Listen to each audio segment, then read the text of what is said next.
Ulama tak sertai kebangkitan tu lagi. Ini yang kita nak seru. Ini yang kita nak ajak. Ini yang kita nak bawa sekali supaya kita sama-sama dapat fikir. Laju dengan tersusun untuk pastikan agenda mereka mengawal Malaysia ni ikut kata dan kehendak mereka berjalan. Ini dalam berita tu. Dimuatkan dalam Free Malaysia Today.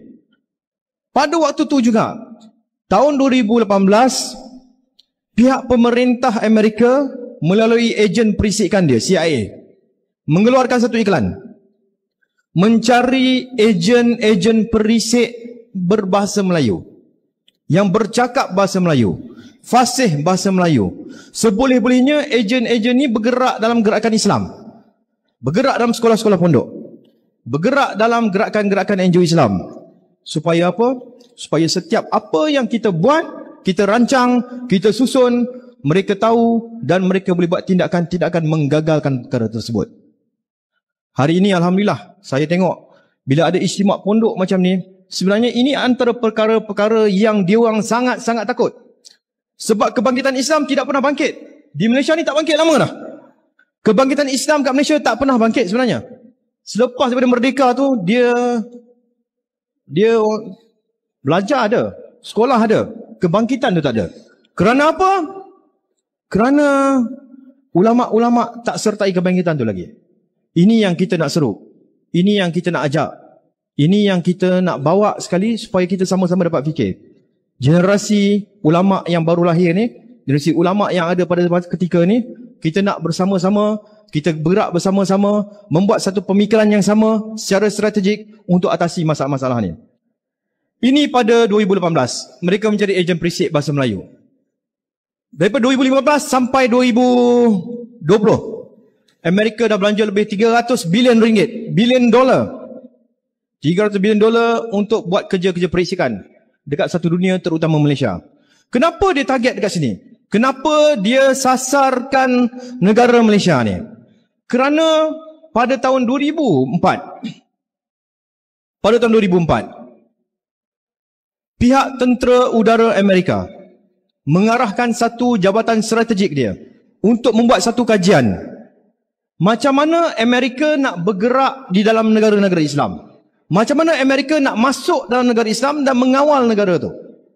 Kajian tu dibuat pada 2004. Diterbitkan oleh RAND Corporation. Ini kertas kajian dia. Apa dia kata? Tentera udara Amerika bagi arahan buat kajian ni dengan 3 fokus utama. Nombor 1, kenal pasti dekat semua negara Islam yang ada kat dunia ni apa bentuk ideologi dan mazhab-mazhab yang ada kat situ. Selepas tahu apa mazhab yang ada kat situ, apa pegangan yang ada kat situ, kaji rekahan dia. Kumpulan mana yang bergaduh dengan kumpulan mana? Kumpulan A bergaduh dengan kumpulan B. Pastikan kita tahu. Bila dia tahu benda tu, dia akan pastikan kumpulan satu lagi, dia akan bagi duit, bagi bantuan strategik, bagi bantuan teknikal, dia latih, dia bawa pergi ke Amerika, buat dan sebagainya, balik ke negara ni balik, bergaduh, hancur. Kesatuan Islam hancur. Itu dalam kajian dia. Dan dia suruh buat perancangan jangka panjang macam mana nak hancurkan kesatuan orang Islam dekat semua negara Islam. Dalam kertas yang sama, dia mengatakan bahawa orang-orang Arab ni, orang Arab yang ada dekat dunia ni, orang Islam, orang Arab ni cuma 20% saja dia kata. Dia kata jangan pedulilah tentang orang Arab ni.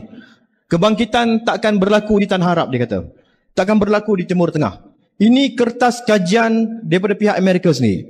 Bila pagi tadi, Ustaz Mukhtar Senik, Batu Ustaz Nik Amar pun, tadi dia ada cakap tadi, bahawa semua bangsa dalam dunia dah diberi pilihan, diberi peluang untuk memimpin Islam di peringkat dunia tu. Bangsa Kurdis dah, bangsa Arab dah, bangsa-bangsa lain dah, cuma bangsa Melayu belum lagi. Dia kata mungkin satu hari nanti, silap-silap, mungkin dalam percaturan yang kita tengok sekarang ni, kemungkinan besar bangsa Melayu ni akan bangkit dan membawa gerakan Islam ni sampai ke pesada dunia, insya-Allah. Bukan kita saja percaya tentang benda tu, pihak Amerika pun percaya tentang benda yang sama. Ini dalam kertas kajian dia yang bahagian merah yang bawah tu. Kalau kita tengok bahagian merah yang bawah tu, dalam kertas tu yang ditulis pada 2004, dia kata kebangkitan Islam tidak akan berlaku di Timur Tengah, tetapi kebangkitan Islam akan berlaku di Asia Tenggara. Asia Tenggara ni ada 3 je negara Islam. Nombor 1 Malaysia, nombor 2 Brunei, nombor 3 Indonesia. Jadi salah satu daripada negara ni akan terlibat atau ketiga-tiga ni sekali bergabung membangkitkan semangat Islam, dan Islam akan bangkit dari sini. Bukan kita kata. Kertas kajian pihak RAN Corporation ni. Lalu mereka buat macam-macam strategi. Macam-macam benda lah. Dia bawa masuk ke Malaysia ni. Dia buat masuk-masuk macam-macam fahaman. Dia cuba nafikan 1100 tahun sejarah kita ni sebagai sebuah negara Islam. Bila merdeka pada 1957. Habis merdeka 1997. Negara ni, semua negeri bergabung. Kita jadi sebuah negara yang dikenai Persekutuan Tanah Melayu. 1963 kita jadi negara Malaysia. Ini perkara 3 satu dalam Perlembagaan Persekutuan. Kita pun ada perlembagaan. Dalam perlembagaan menyatakan jelas negara ni negara Islam. Ramai yang tak tahu tentang benda ni. Bila ramai tak tahu negara ini negara Islam, maka kita serahkan kepada orang bukan Islam untuk tentukan siapa negara ni. Apa negara ni? Pihak bukan Islam, dia kata negara ini bukan negara Islam. Kita kata negara Islam. Perlembagaan kata negara Islam. Tapi dia kata negara ini bukan negara Islam. Dia kata negara ini negara sekular. Sedangkan jelas dekat perkara 3 ni, Islam ialah agama bagi persekutuan. Agama bagi negara ni. Yang di Pertuan Agong, perkara 371. Bersumpah. Saya tak tukar gambar Agong lagi. Berapa kali dah minta maaf. Tak tukar lagi. Yang di Pertuan Agong, setiap kali mana-mana Agong nak masuk, jadi yang di Pertuan Agong dilantik, dia perlu bersumpah. Angkat sumpah. Ini sumpah dia.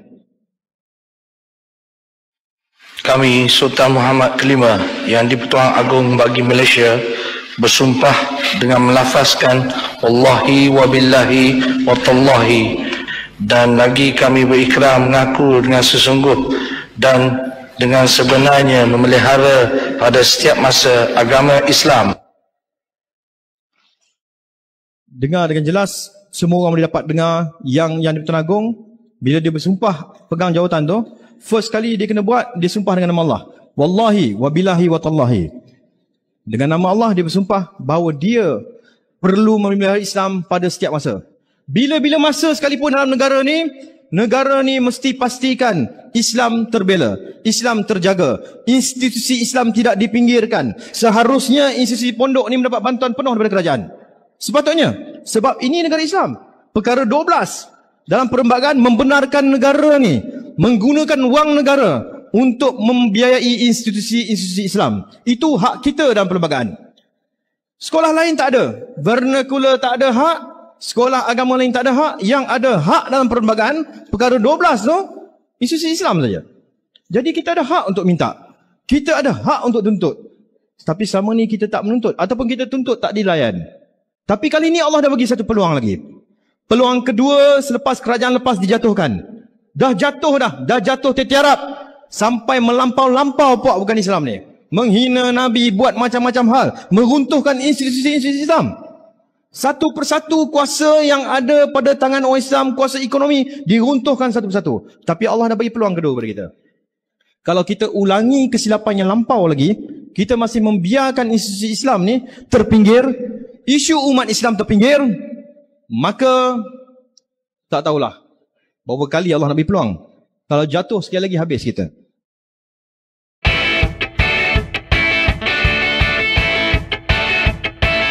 Assalamualaikum warahmatullahi wabarakatuh. Alhamdulillah, alhamdulillah, alhamdulillah. Alhamdulillahi rabbil alamin. Wabihi nasta'in ala umurid dunya waddin. Wassalatu wassalamu ala ashrafil anbiya'i wal mursalin. Wa ala alihi wa sahbihi ajma'in. Subhanaka la ilma lana illa ma 'allamtana innaka antal alimul hakim. Qala rabbi shrah li sadri wa yassir li amri wahlul 'uqdatam min lisani yafqahu qawli. Allahumma yassir wa la tu'assir اللهم يسر ولا تعسر اللهم يسر ولا تعسر اللهم صل على سيدنا محمد وعلى آله وصحبه وسلم اللهم صل على سيدنا محمد وعلى آله وصحبه وسلم اللهم صل على سيدنا محمد وعلى آله وصحبه وسلم أما بعد. Alhamdulillah, syukur kehadrat Allah Subhanahu wa ta'ala kerana dengan limpah kurnia, rahmat, kasih sayang dan inayah daripada Allah Subhanahu wa ta'ala, alhamdulillah, pada malam yang penuh berbahagia ini sekali lagi kita diberi kesempatan dan keizinan oleh Allah Subhanahu wa ta'ala, dan saya kira ini adalah pertemuan kita untuk kali yang kedua di sini, di masjid ini, alhamdulillah, untuk menyambung kembali sakibaki apa yang ditaklifkan dengan tajuk Freemason. Dan malam ini sekali lagi kita bertemu pada Freemason yang kedua ataupun 2.0, iaitu malam ini lebih kepada pembicaraan tentang pergerakan ataupun asas serta basic Freemason pada zaman ataupun era moden. Ini bermaksud pada malam ini kita akan membincangkan hal-hal yang dianggap sebagai teras, hal-hal yang dianggap sebagai asas ataupun basic, apakah yang dikatakan sebagai Freemason. Jadi pada malam ini juga saya tidak berhasrat untuk mengulang-ulang balik apa yang telah kita bicarakan atau ceritakan pada pertemuan yang pertama. Apapun malam ini kita bergerak secara muqaddimah, apakah itu yang dimaksudkan ataupun dikatakan sebagai Freemason. Kalau kita nak mengkaji tentang apa yang berlaku kepada dunia kita hari ini, yang kita katakan sebagai dunia moden ataupun era globalisasi, pasti di sana kita tertanya-tanya ataupun di sana juga ada insan-insan yang berfikir, kenapakah dunia kita hari ini menjadi seteruk ini? Kenapakah dunia hari ini Islam sentiasa diuji, Islam sentiasa diancam, Islam sentiasa dianiaya dan dizalimi, terutama oleh musuh-musuhnya, baik musuh yang bersifat zahir ataupun musuh yang bersifat batin, yang hidden ataupun tidak nampak pada pandangan mata manusia biasa. Apapun kalau secara pengkhususan kita nak mengetahui apa sebenarnya yang terjadi di sebalik kelambu ataupun tirai sejak awal Islam ini bertapak di bumi Mekah Al-Mukarramah di bawah naungan baginda junjungan besar Nabi Muhammad sallallahu alaihi wasallam, sampailah Islam dibawa oleh para sahabat, para ulama, para pentabligh dan pendakwah sampai diterima dan diamalkan oleh kita semua pada hari ini. Itu secara khusus. Kalau kita nak ambil sifat keumuman dia, kita akan pergi jauh melangkau sebelum masa dan zaman kebangkitan Nabi Muhammad lagi.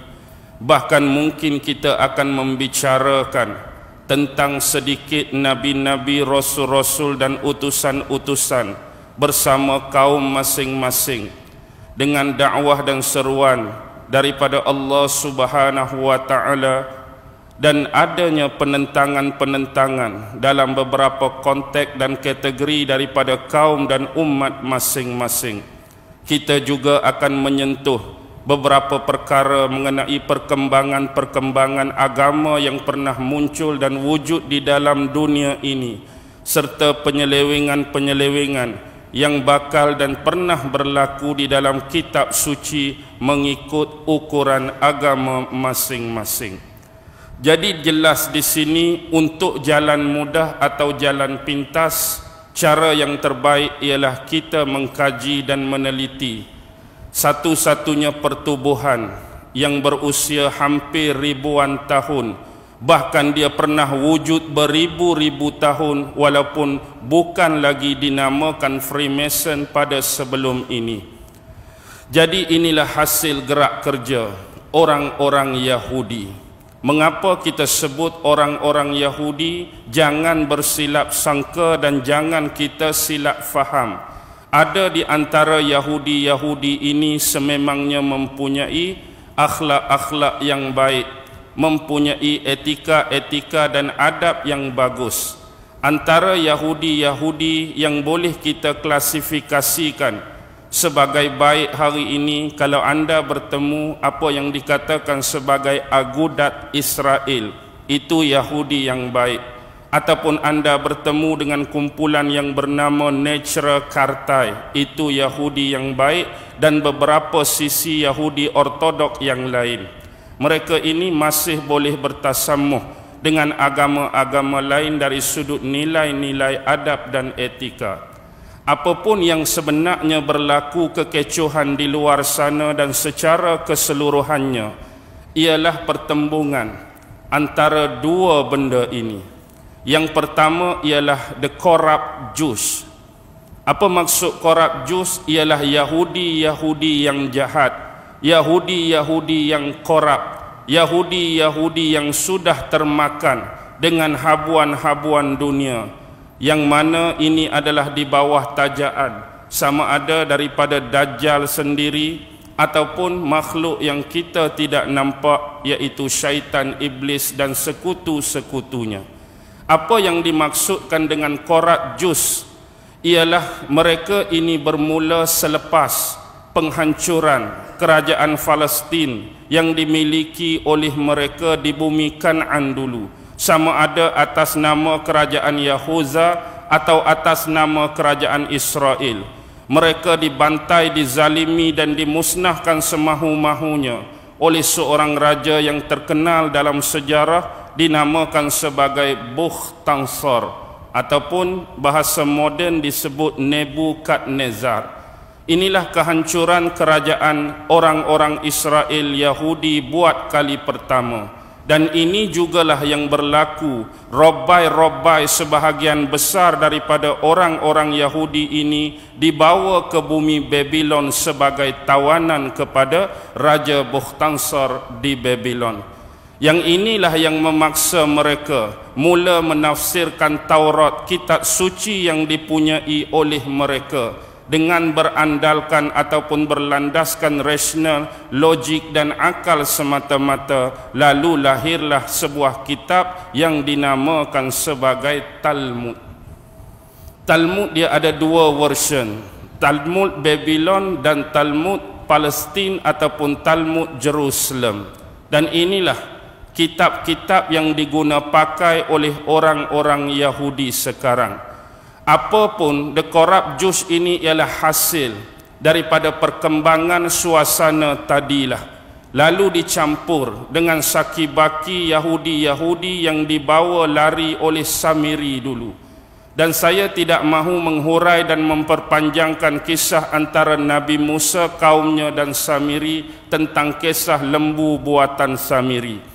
Apapun saki-baki Yahudi yang tidak mahu mengikuti Nabi Allah Musa dan Nabi Allah Harun, ada sebahagian daripada Yahudi ini mengikuti di belakang Samiri. Akhirnya setelah melalui perjalanan yang jauh dan panjang, maka Yahudi-Yahudi ini mula berasimilasi. Mereka mula bercampur, mereka mula berkahwin, mereka mula berurusan dengan kaum-kaum ataupun bangsa-bangsa yang mereka singgahi. Lalu terhasillah apa yang dinamakan sebagai Yahudi-Yahudi hybrid. Maksud hybrid ialah Yahudi-Yahudi yang darahnya sudah bercampur dengan bangsa-bangsa lain. Dan antara Yahudi-Yahudi hybrid yang paling hebat dan terkenal sebahagian besar yang bersekongkol dengan the corrupt Jews ialah Ashkenazi. Yang kedua Mizrahi, yang ketiga Sephardi, yang keempat Hasidik, dan yang kelima ialah Samaritan.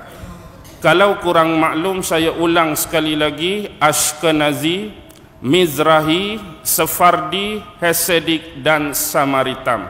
Ini adalah sebahagian besar Yahudi bertahap hybrid yang bersekongkol dengan the corrupt Jews. Ditambah pula dengan satu kumpulan lagi yang berselindung di sebalik agama yang pernah diutuskan kepada Nabi Allah Isa alaihi salam, yaitu agama Islam yang suci, murni dan tulen. Tetapi di belakang hari selepas Nabi Allah Isa ini diangkat, agama Nasrani, agama sebenar yang dibawa oleh Nabi Isa ini mula dirosakkan sedikit demi sedikit oleh the corrupt Jews. Dan mereka bergabung hari ini apa yang dinamakan sebagai The Vatican. Inilah sebenar dua unsur, dua komponen dan dua konten yang paling banyak melakukan huru-hara, kerosakan dan kemusnahan kepada peradaban dan ketamadunan manusia pada hari ini, yaitu gabungan the corrupt Jews dan the Vatican City yang berselindung di sebalik nama agama Nasrani ataupun agama Kristian. Jadi inilah hasil kerja mereka di kemudian hari sampai tertubuhnya apa yang dinamakan sebagai Freemason.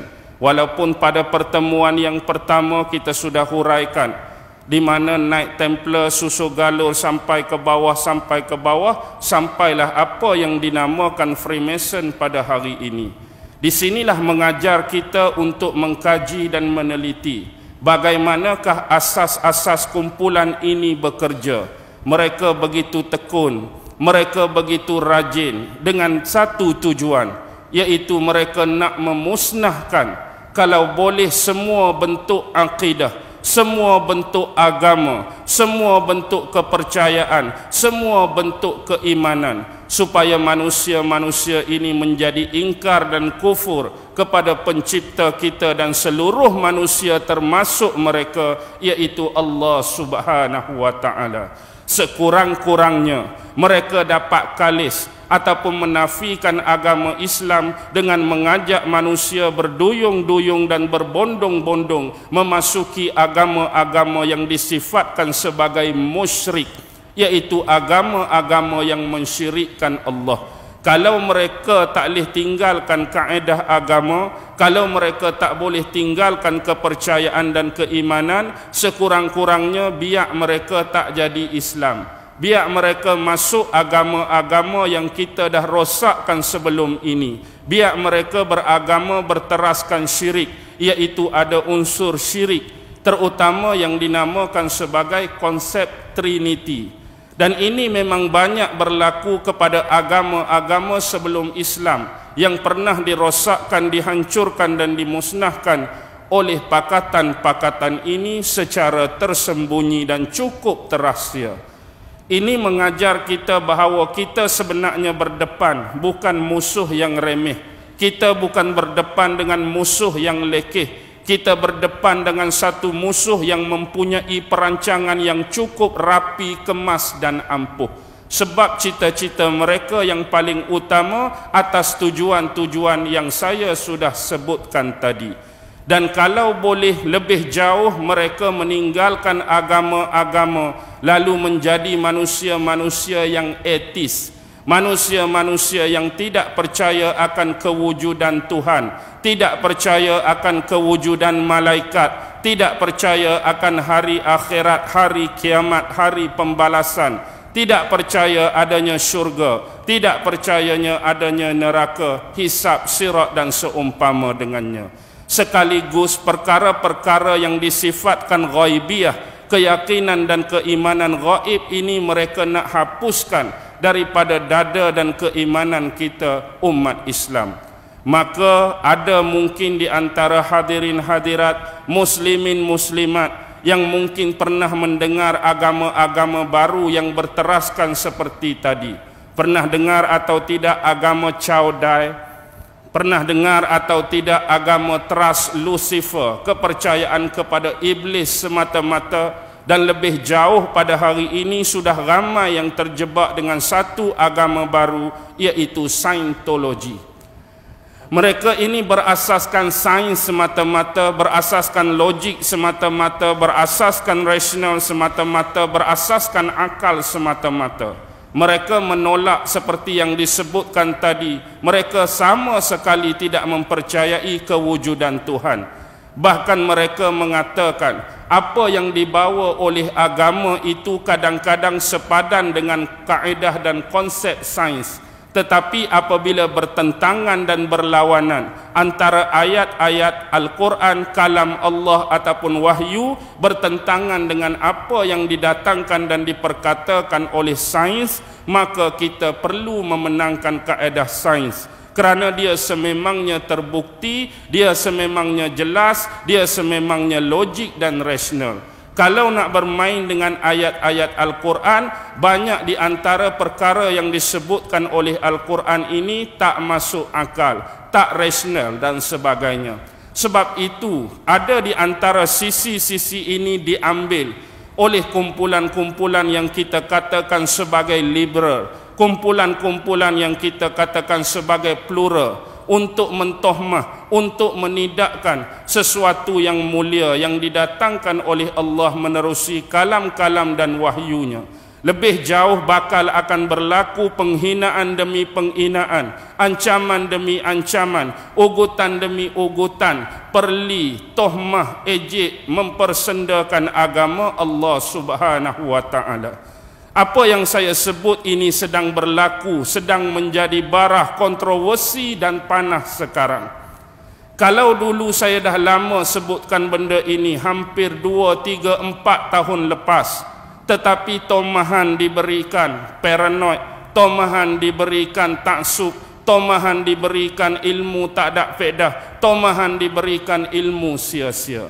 Hari ini sudah jelas depan mata anda apa yang kita sarankan, apa yang kita ajarkan, apa yang kita dedahkan, semata-mata tidak lain dan tidak bukan adalah untuk menyelamatkan akidah kita umat-umat Islam melalui pemahaman tentang gerakan-gerakan yang cukup berbahaya yang sedang melingkari, memerhati dan mengepung kita, yang tak pernah kenal penat, yang tak pernah kenal letih 24 jam. Yang penting bagi mereka, agama Allah akan dikambus dan tak akan pernah wujud lagi di atas dunia ini. Mereka nak melahirkan manusia-manusia yang bongkak, manusia-manusia yang sombong, manusia-manusia yang bersifat materialisme, yang tidak lagi mengakui kewujudan Tuhan. Bahkan mereka akan mengakui kewujudan Tuhan dalam bentuk manusia sendiri. Yang kita semua sudah dikhabarkan dengan jelas oleh Nabi menerusi hadis-hadis yang mutawatir dan pelbagai lagi rangkaian hadis-hadis yang lain bentuknya tentang kedatangan fitnah yang akan bakal tiba dan dimunculkan oleh seorang berbangsa Yahudi. Itulah dia Dajjal. Tu baru mukaddimah. Ni baru nak masuk. Baik. Ingat satu benda. Nanti sebelum tu, boleh pakai ke tak boleh pakai? Boleh. Bolehlah slow-slow. Nak orang ikut ni sebab kita nak menulis sikit. Kalau saya duk cakap lagu ni, kadang-kadang orang tak boleh tangkap, kadang-kadang orang tak ingat. Baik. Takrif Freemason. Bila sebut tentang takrif Freemason, kita sedia maklumlah. Ni bahasa Melayu ke bahasa Inggeris? Freemason, bahasa Melayu ke bahasa Inggeris? Bahasa Inggeris. Tapi kadang-kadang salah satu kalimah dia tu dah dimelayukan. Free tu bahasa Inggeris. Kita hari ni pun free jugalah, tak ada hak free ke? Dia jadi dah free tu jadi bahasa biasa. Sebut free orang faham, percuma, tak kena apa-apa bayaran. Iklan sekejap.